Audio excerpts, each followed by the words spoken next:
밤하늘의 상징이자 지구의 역사를 함께한 인류의 동반자 달. 달은 지구와 가장 가까운 천체로서 인류가 우주로 향하는 첫 관문이 되었습니다. 우리가 지구에 살고 있는데도 지구를 다 알지 못하잖아요. 아직도 신기한 생명체나 오지를 막 발견하듯이 달에도 아직도 너무 궁금하고 보고 싶은 게 많이 있습니다. 최근 우리나라 역시 우주 강국을 꿈꾸는 첫 발판으로 한국형 달 탐사에 도전장을 던졌는데요. 지금은 이제 우리나라가 달 탐사를 이제 시작하는 단계이고 과학을 연구하고 자연을 탐구한다는 그 자체도 굉장히 가치가 있고 그것을 실현하기 위해서 높은 수준의 과학 기술을 가지는 나라가 된다는 것도 중요한 의미가 있다고 생각합니다. 우리나라 달 탐사의 첫 이정표를 세우기 위해 도전하는 한 행성과학자의 이야기입니다.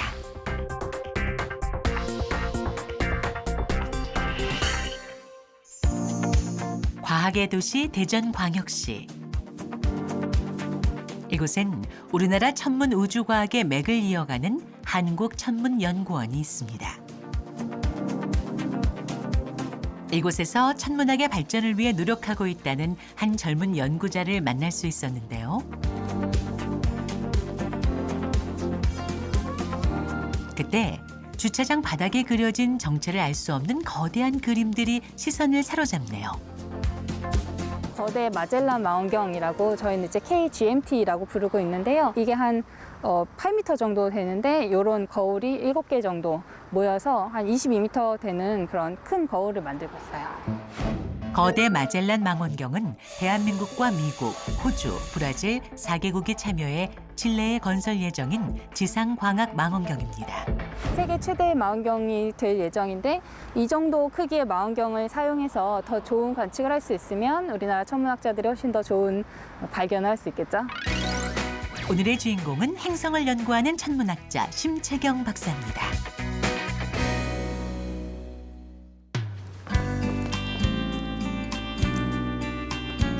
연구원에서는 4,000년이 넘는 천문학의 긴 역사를 훑어볼 수 있는데요.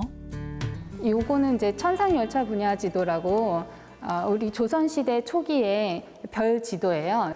여기 10,000원짜리 보시면 뒷면에 아주 이렇게 배경에 약하게 점점 동그라미들이 그려져 있는 걸 아마 보실 수 있을 거예요. 만원권 지폐 뒷면엔 천상열차 분야지도, 혼천이, 그리고 우리나라에서 가장 큰 보현산 천문대의 망원경 사진도 실려 있습니다. 지폐에다가 천문학 관련 아이템을 이렇게 많이 만들어 놓은 나라는 사실 우리나라밖에 없어요. 굉장히 그래서 이제 천문학자들은 해외 학회에 가면 가끔 자랑할 거리가 있습니다. 천문학은 인류 문명이 시작하면서부터 함께 발달해 왔습니다. 하늘은 동경의 대상일 뿐 아니라 농사와도 밀접한 관련이 있어 천문학이 특히 중요했는데요. 천문학을 왜 해야 될까요? 우주에 있는 것들을 탐구한다는 것은 결국엔 다시 지구가 어떻게 생겨났는가, 우리가 어떻게 생겨났는가 이런 것들을 탐구하는 것으로 또 이어질 수가 있죠. 고향을 찾아가듯이 우리의 굉장히 먼 우주적 고향을 찾아가는 그런 과정이라고 할 수도 있습니다.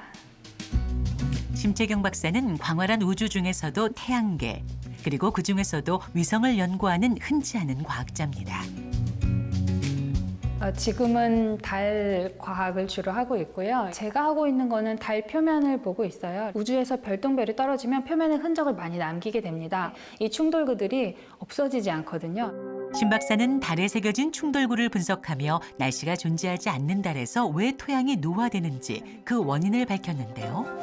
달 크레이터의 경우에는 과학자들 또 다른 행성의 크레이터의 경우에는 주로 예술가들의 이름 붙인다 할지 이런 약간 테마가 있는 편이고요. 언제 그런 분들끼리 이제 회식 자리에 같이 만날 기회가 있었는데 서로 너는 무슨 타입 행성이니? 이런 대화를 하시더라고요. 크레이터 하나, 두 개를 분석해서 논문이 나가거나 이런 경우가 많이 있습니다. 근데 제가 했던 일은 크레이터를 지질학적으로 분석하기보다는 크레이터를 달 전체 성질을 이해하는 수단으로 사용한 것이어서 조금 이제 접근 방법이 저랑은 좀 다른 면이 있는 것 같아요. 연구 결과 달의 토양 노화 원인은 태양풍 입자의 영향이 있다는 것을 알아냈는데요. 크레이터 내부에 있는 토양의 성질은 같아야 되는데 얘가 비대칭적인 성질이 있다는 걸 알았어요. 달 표면에서 어느 위치에 크레이터가 생겼느냐에 따라서 이 비대칭성이 어떤 패턴을 보이는 것을 발견을 했습니다. 같은 날 생긴 충돌구 안에서도 위치에 따라 토양의 노화가 다르게 진행된다는 사실을 알아낸 건데요. 신 박사는 충돌구 하나를 4등분해서 동서쪽과 남북쪽의 토양 밝기의 차이를 각각 연구하기 시작했습니다. 수천 개의 충돌구 통계 결과 달의 토양 노화의 주요 원인이 태양풍이라는 결론을 얻은 건데요.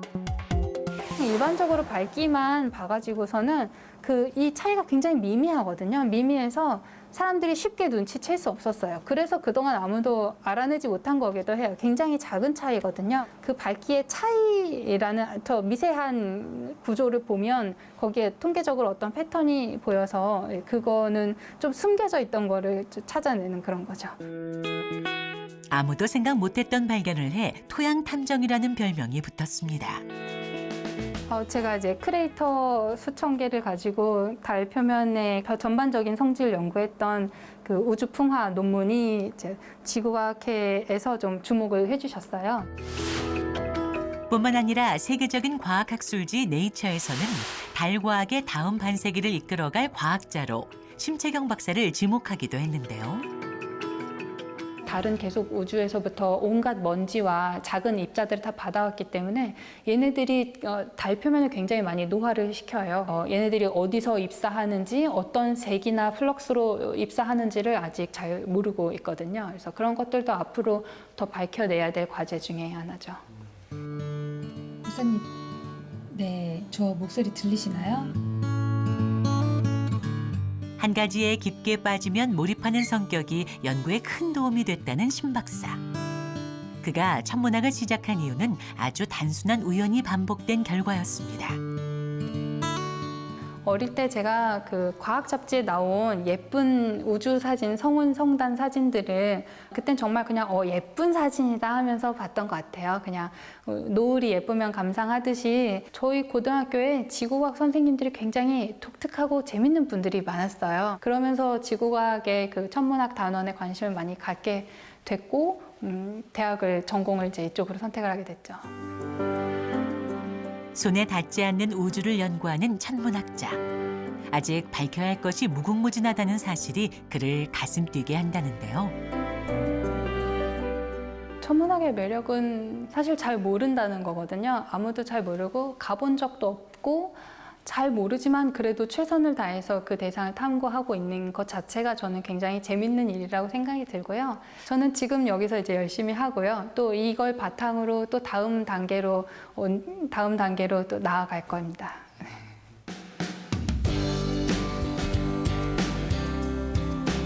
심채경 박사가 몸담고 있는 연구원에서는 우주물체의 위험을 판단하고 대처하는 실시간 관측이 이루어지고 있습니다. 주변에는 이렇게 수많은 소행성들이 존재를 하고 있는데요. 지금까지 지구 주변에 존재하는 소행성들 한 23,000개 정도 발견이 됐습니다. 그들이 혹시라도 지구와 충돌할 확률이 있는지, 그리고 지금은 안전하지만 다음번에 1년이나 10년 뒤에 혹시라도 지구와 충돌할 우려가 있는지를 저희 우주위험 감시센터에서는 계속 모니터링을 하고 그리고 연구를 진행을 하고 있습니다. 우주 물체와 위험이 감지되면 여기서 궤도 예측과 재난 문자를 발송합니다. 지금까지 발견된 잘 알려진 소행성들의 궤도는 이미 다 100년 후까지 전파를 시켜봤을 때 지구와 충돌할 확률은 정말 한 개도 없습니다. 하지만 그럼에도 불구하고 어제도 오늘도 내일도 지구는 아주 작은 크기의 먼지 입자 혹은 작은 돌멩이 정도 수준의 그런 파티클들의 입자들의 폭격을 받고는 있습니다. 지구와 달은 각각 독립된 천체로 보이지만 드넓은 우주에서는 서로 영향을 주고받는 밀접한 사이라는데요. 그래서 태양계 행성을 연구하는 과학자들은 유독 가까울 수밖에 없답니다. 아마 국내에서 행성과학, 그러니까 행성, 달, 소행성 하시는 분들이 다 모인다고 하면 아마 이 방에 다 들어오실 수 있을 것 같은데. 그렇죠. 네. 태양계 천문학 혹은 행성과학이라고 하는데 그렇게 적은 인원이니까 저희들끼리는 자주 만나고 지금도 공동 연구는 하고 있습니다. 외롭죠. 저희 태양계 연구자들이 모여서 회식을 하러 가면 예약 안 하고 가도 회식할 수 있어요. 우리나라는 사실 우주 탐사를 그동안 한 번도 한 적이 없다 보니까 거기에 뛰어들기가 쉽지 않았어요. 후배들이 많이 들어와서 국내 행성학계가 좀 더 탄탄해졌으면 하는 그런 바람이 있는 거죠. 뿐만 아니라 연구원에서는 우리나라에서 가장 오래된 천문 관측소 대덕 전파 천문대를 운영하고 있습니다. 천체의 탄생과 진화 과정부터 우주의 숨은 비밀까지 밝히고 있는데요. 예, 안녕하세요. 반갑습니다. 네. 이곳엔 접시 모양의 안테나가 달린 전파 망원경이 있습니다. 하지만 먼 우주를 보는 용도로 사용되기에 주 연구 대상은 달이 아니라는데요. 1985년도에 도입이 돼서 건설이 돼서 한국 최초의 전파 망원경이 되었습니다. 태양이나 달은 더 좋은 망원경, 분해능이 좋은 망원경으로 이미 관측이 다 됐기 때문에 이미 알려져 있죠. 표준화돼 있습니다. 아직도 미스터리에 쌓인 저 먼 우주와 달리 비교적 가까운 달은 그동안 축적해놓은 연구 자료가 많은 편이기 때문입니다. 인류가 우주 탐구의 꿈을 품은 이후부터 역사적으로 달이라는 미지의 세계는 개척의 대상이 되어왔는데요. 이 달의 거리가 점점 멀어지고 있어요. 이것을 어떻게 알았는가 하면 아폴로 우주인들이 달에다가 레이저를 쏠 반사경을 거기 설치하고 왔거든요. 그래서 그 거울에다가 레이저를 계속 쏘면서 지금도 계속 모니터링을 하고 있어요. 인간은 항상 달을 보았었고 본격적으로 연구가 되기 시작한 것은 아마 망원경이 개발되면서부터였던 것 같아요. 그 망원경으로 달을 보면서 종이에다가 달을 그림을 그렸어요.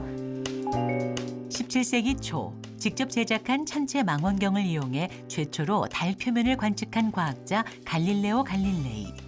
그는 달의 표면에서 울퉁불퉁한 충돌구를 발견했습니다. 뿐만 아니라 달 탐사가 이루어지기 전 인류에게 달은 환상의 천체였는데요. 1902년 개봉한 흑백 무성 영화 달세계 여행에서는 그러한 궁금증이 잘 반영돼 있습니다. 우주 선진국들이 달 탐사에 성공했지만 아직 연구할 주제는 넘친다는데요. 천문학자로서 달 과학의 매력은 내가 연구하는 대상인 천체를 맨눈으로 볼 수 있다는 거예요. 별은 잘 안 보이고 성운, 성단, 은하도 눈으로는 사실 잘 안 보이는데 천문학자로서는 굉장히 독특한 경험을 하게 되는 것 같아요. 우리가 달을 연구함으로써 다른 천체들에 대한 연구를 확장할 수 있는 가능성이 굉장히 많이 있거든요. 지금 달을 연구해서 알게 되는 이 지식과 기반을 가지고 수성이나 소행성이나 화성의 위성들이라든지 이런 다양한 천체들에 대해서 적용해보고 싶은 마음이 있습니다. 인류의 달 탐사 50년. 이제 새로운 발자국을 남기려는 움직임이 시작되고 있습니다. 그날 오후 심채경 박사가 찾은 곳. 오래간만이에요. 학교 선배님이시기도 하고 또 저희 멋진 여성 과학자 선배님이시기도 해서 제가 심적으로 많이 의지하고 있는 김록순 박사님이십니다. 반갑습니다. 태양에서 나오는 코로나 물질과 태양풍은 지구 그리고 달에도 영향을 미치기 때문에 우주 환경을 잘 아는 것이 중요한데요. 네, 여기 보이는 거는 태양을 찍은 사진이거든요. 근데 이거는 지금 사람이 눈으로 보는 거랑 다르게 극자외선으로 관측을 하고 있는 거예요. 태양에서 발생하는 폭발 현상이나 또는 이제 고속으로 나오는 태양풍 같은 것들이 지구 자기장에 영향을 주고 그럼으로써 주변에 있는 인공위성이나 아니면은 지구의 전력이나 통신 이런 것들에 다 영향을 줄 수 있기 때문에 저희가 24시간 항상 감시하고 있습니다. 그동안 태양풍의 속도와 온도는 우주에서 측정돼 왔는데요. 지난해 연구원에선 세계 최초로 성층권에서 태양풍을 원격 측정하는 새로운 방법을 선보였습니다. 이러한 연구로 우주 환경을 파악하는 실마리를 얻고 우주 강국을 향한 우리나라의 꿈이 한 발 나아갈 수 있었는데요. 최근에 이제 달이 어느 정도 좀 이슈가 되고 있어요. 아마 달 연구를 계속하기 위해서는 장비도 많이 만들고 다양한 노력을 해야 되지 않을까. 그 분야가 틈새이기도 하면서 아주 마이너이긴 하지만 틈새가 될 수 있는 그런 분야라고 생각해요. 앞으로 같이 연구하고자 하면 같이 할 수 있는 게 많이 있을 것 같아요. 이제 달 연구는 새로운 국면으로 접어들었습니다. 달 자체가 지구의 역사에서 계속 우리의 동반자였기 때문에 달과 지구는 그 생성에서부터 지금까지 역사를 계속 함께 해오고 있어요. 이제는 이제 우주 탐사 시대가 약간 세대가 바뀌면서 이제는 달을 중간 정거장으로 사용해서 우리가 우주 탐사를 더 멀리까지 가보자 이런 움직임이 세계적으로 일고 있습니다. 그래서 지금은 달 과학을 하기에 또 달 탐사를 시작하기에 굉장히 좋은 시기예요. 최근 우리나라도 달 탐사를 위해 첫 궤도선을 쏘아 올릴 준비를 하고 있는데요. 이 프로젝트에 심채경 박사도 힘을 합치고 있답니다. 이거는 우리나라에서 준비하고 있는 달 궤도선에 들어갈 편광 카메라에 대한 이제 포스터를 저희가 만들어 놓은 건데요. 카메라가 그 렌즈가 양쪽에 2개가 있어요. 그래서 이 2개로 스테레오 카메라처럼 양쪽을 쭉 보면서 관측을 하는 거예요. 이 카메라 앞에다가 편광 필터를 많이 붙이거든요. 계곡을 찍을 때 계곡물에 반사되어서 계곡의 더 깊은 곳에 있는 돌 같은 게 잘 안 나오잖아요. 근데 편광 필터를 달아서 조절하면 계곡을 예쁘게 찍으면서도 계곡물 속에 있는 돌멩이도 찍을 수 있고 그런 효과를 위해서 이제 찍는 편광 필터인데요. 편광 필터는 유리창이나 수면의 반사광을 제거해 사물을 보다 명확하고 깨끗하게 볼 수 있다는 장점이 있는데요. 태양빛을 반사하는 달을 보다 명확하게 촬영하기 위해 이 편광 필터의 원리를 이용한 카메라를 제작하는 겁니다. 달 표면의 빛은 태양빛이 반사되어서 보이는 것인데요. 이 반사되는 성질이 달 표면의 상태에 따라서 반사되는 양상이 달라집니다. 그 반사되는 양상을 편광 필터로 이 각도 저 각도로 바꿔가면서 보면은 그 반사되는 양상을 잘 관찰할 수가 있고요. 반사되는 빛을 모아서 그 달 표면의 상태를 역추적하는 게 편광 카메라로 달을 관측하려고 하는 그런 기본적인 원리입니다. 연구팀은 편광 카메라를 이용해 달을 탐사한 자료들을 모아 편광 지도를 제작할 예정인데요. 달 표면 흙의 입자 크기와 분포, 달에 있는 특정 광물의 분포까지도 파악할 수 있습니다. 지구에서 관측을 하면 달의 일부밖에 볼 수가 없잖아요. 달 앞면만 볼 수가 있고 옆과 뒤는 볼 수가 없는데 우주로 가서 달 주변의 궤도를 돌면서 관측을 하게 되면 앞면, 뒷면, 옆면을 다 골고루 관측을 할 수가 있고 놀랍게도 달의 궤도선에서 편광 카메라로 관측한 적은 한 번도 없어요. 우리나라가 처음 하는 일입니다. 지구상에서 어떤 나라도 하지 않았던 어떤 과학자도 하지 않았던 종류의 관측을 우리가 가서 처음으로 하게 되는 거죠. 이 팀에서 신 박사의 역할은 편광 카메라로 달을 탐사할 때 예상 관측 결과 분석과 최적화된 각도를 계산하는 일인데요. 달 탐사선을 준비하고 있는 중이기 때문에 궤도가 어떤 궤도로 보내면은 가장 최적화된 궤도일까 이런 걸 고민하느라고 궤도를 계속 바꿔보시거든요. 이 궤도가 좋을 것 같아 이렇게 해서 보내주시면은 그 궤도로 가면 우리 편광 카메라는 이런 결과를 얻을 수 있어요. 혹은 결과가 좋지 않을 것 같으니까 다른 궤도를 고려해 주세요. 이런 이제 의견을 전달하기 위해서 저희가 잘 관측할 수 있는지를 계속 다시 계산을 합니다. 편광 카메라가 간다면 관측하게 되는 이제 위치를 표현을 해놓은 거예요. 디자인을 해놓았던 것이고 그게 되는지를 이제 계산을 했었던 거였죠. 실제 달 탐사를 진행했을 때 오류가 없도록 편광 카메라가 달 궤도를 돌면서 촬영하게 되는 위치를 시뮬레이션합니다. 크레이터 사진이에요. 한 줄만 찍으면서 쭉 지나가는 거예요. 계속 찍으면서 쭉 가는 거예요.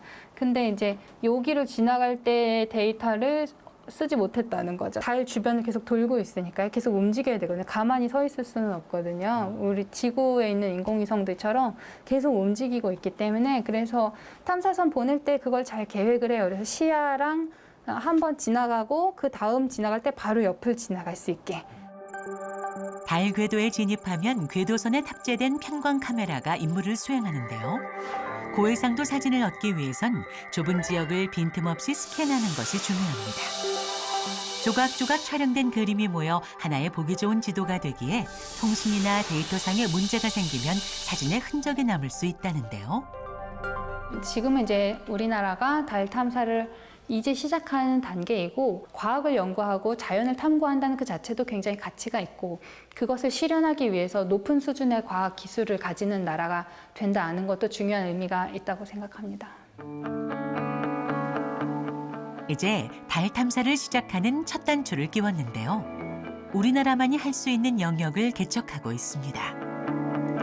달 지도인데요. 지금 이 지도는 제가 달 착륙선의 착륙 지점을 표시해 놓은 거예요. 우리가 달에 대해서 아는 게 굉장히 많은데 착륙 지점은 아직 그렇게 많은 지역을 다 가봤다고 할 수는 없는 거죠. 만약에 달에 가서 살고 싶다면 가장 좋은 지역은 달의 앞면의 중위도 지역입니다. 여기나 여기 정도일 거예요. 달 중위도 지역에 집을 지어 놓으면 창문에 지구가 딱 들어와요. 아, 저기에 하면요? 네, 지구가 창문에서 딱 보일 수 있는 그 적정 높이입니다. 반세기 만에 우주 탐사의 중심으로 돌아온 달. 이제 더 넓은 우주를 향한 경쟁이 시작됐습니다. 부동산 투자를 하는 건 굉장히 먼 미래의 그냥 상상 속의 이야기지만 지금은 달 탐사가 조금 더 현실적인 이야기가 되었어요. 저의 손자 세대쯤에는 아마 달에 왔다 갔다 하는 사람들이 지구보다 훨씬 더 많아지지 않을까 그런 생각이 듭니다. 국가의 경계가 없는 천문학처럼 심채경 박사의 꿈도 한계가 없는데요. 그는 미국 항공우주국에서 추진하는 사업에 참여하고 있습니다. 달 표면을 부유하는 먼지를 관측하는 신기술 카메라를 준비하고 있는데요. 나사에 보낼 회의 자료를 지금 만들고 있는데 달 표면에 착륙선을 여러 개를 보내는 사업을 하고 있어요. 그래서 얘가 내년부터 시작해서 한 10대 이상 아마 착륙선이 계속 1년에 뭐 2대, 3대씩 갈 예정인데요. 그중에 한 대에 한국에서 이제 과학 장비를 좀 만들어서 싣기로 했습니다. 그래서 그거를 저희가 이제 잘 준비가 되도록 준비를 하고 있고 그 관리를 천문연에서 하고 있어요. 우리나라도 달 탐사 목표를 단계적으로 추진하고 있는데요. 달 궤도선 프로젝트를 통해 달에 갈 수 있는 기술력을 마련하면 다음은 착륙선을 실어 달에 보낼 예정입니다. 달에 가서 뭘 관측할지를 계속 계획을 하는 거죠. 착륙선이 도착한 다음에 거기서 관측을 해서 그 관측한 자료를 가지고 오기만을 저는 이제 기다리고 있는 사람이죠. 달 탐사에 성공한 우주 강국, 미국, 러시아, 중국, 그리고 세계 4번째 깃발이 자랑스러운 태극기가 되는 날을 상상하며 오늘도 심채경 박사는 우주보다 드넓은 꿈을 꾸고 있습니다. 이게 뭐예요? 묵직한데요? 와, 감사합니다.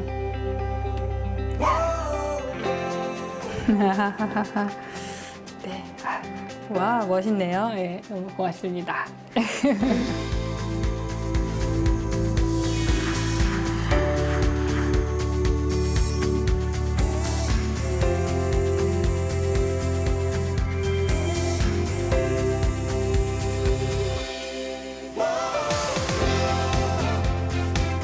자기 일을 잘하는 과학자가 돼야 되겠고요. 제가 제 일을 잘하고 있으면 그런 저의 모습을 보고 또 더 많은 어린 친구들이 과학자의 꿈을 품지 않을까 그런 좋은 모범이 될 수 있도록 제 자리에서 할 수 있는 일을 열심히 하겠습니다. 감사합니다.